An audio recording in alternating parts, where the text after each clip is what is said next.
later. Just understanding the metrical system.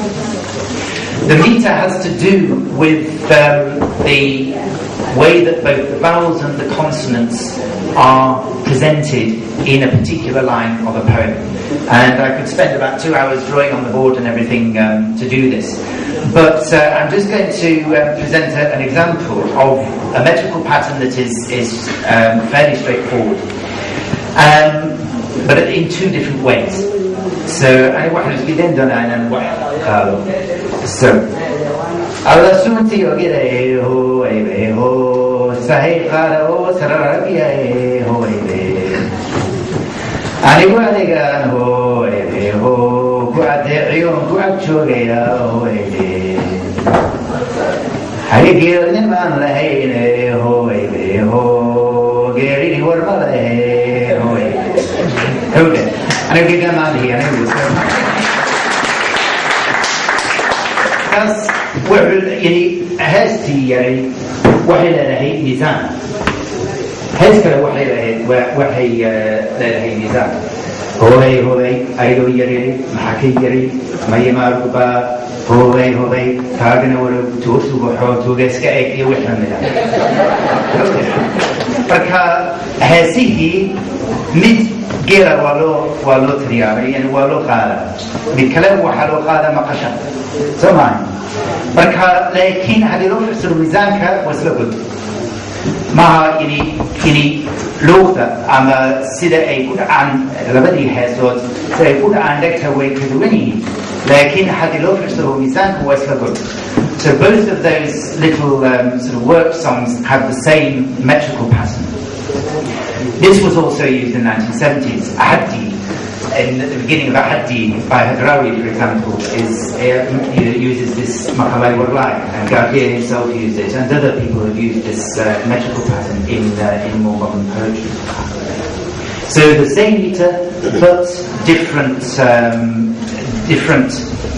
actual types of songs. So in understanding the meter is not just understanding the different songs and the different types of poems that are used.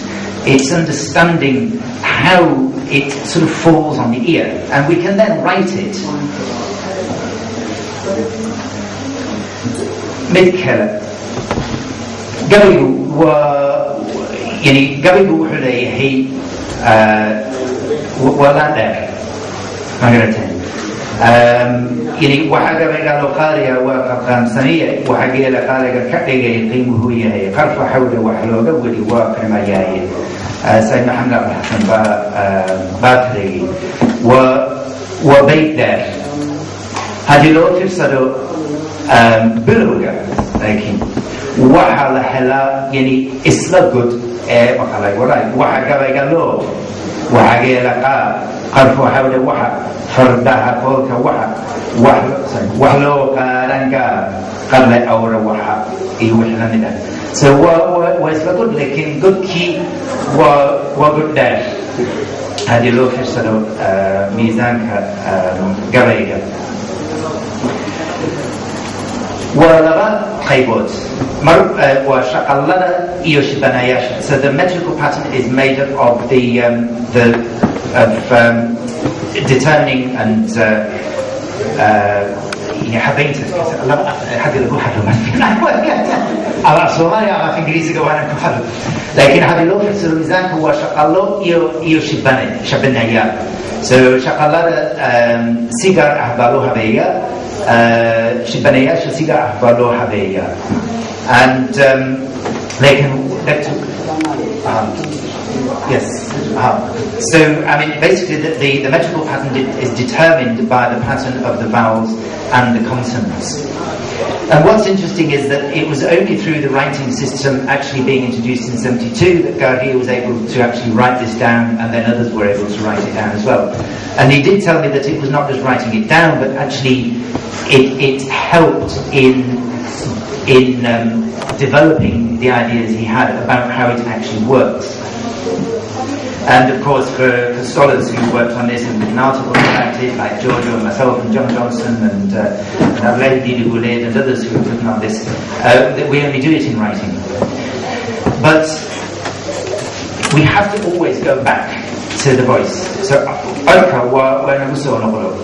and this is what was so fascinating about it, learning about how Gabriel actually teaches in the universities. And just as a sort of an aside, that's how he taught me.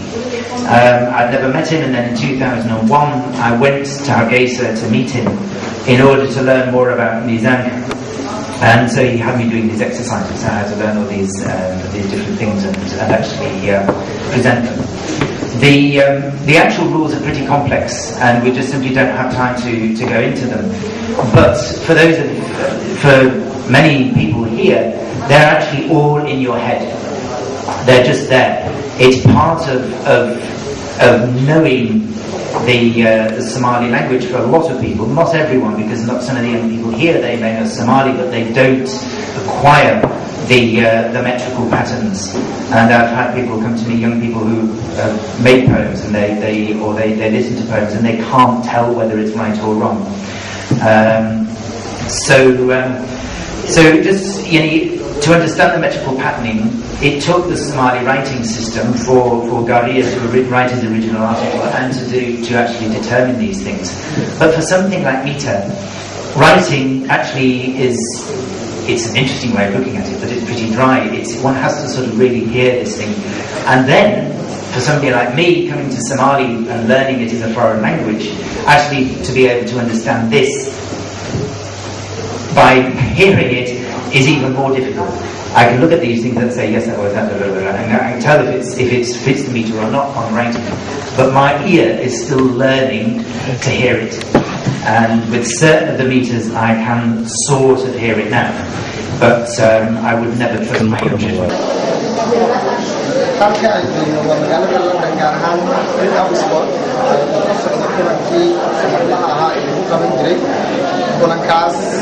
oo ay ka soo qayb galaan afwaaniin fanaaniin qorayaal iyo qaybaha bulshada Soomaalida ama ururista hadda buugaagta Soomaalida buugaagta sanadkan lagu soo bandhigay halkan intaad arki kartaan waxay isugu jiraan buugaagta carruurta sheekooyin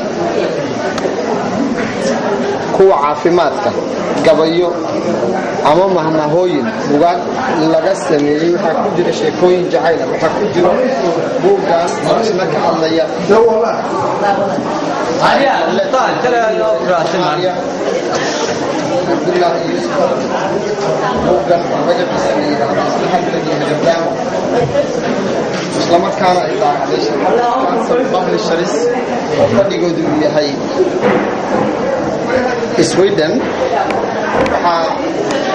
iyagana halkan iman doona ama ka soo qayb doona qorayaal ku jira xarunta oo amadaxa aniga oo cabdicasiis xildhibaan degan magaalada London iyo qorayaal kale oo Soomaali ah sanadkan waxaa munaasabada muddoka session kamida qorayaasha suugaanleyda dhinaca taariikh wax badan dadka Soomaalida ay ku yimaadaan waxa jira afwaaniin ka mid yahay kamid Mustafa mudada kulankan socdo waxay dadka Soomaaliyeed ku heli doonaan buugaag ku jira buugaag gacanta ku hayo ay ku jiraan wax ka badan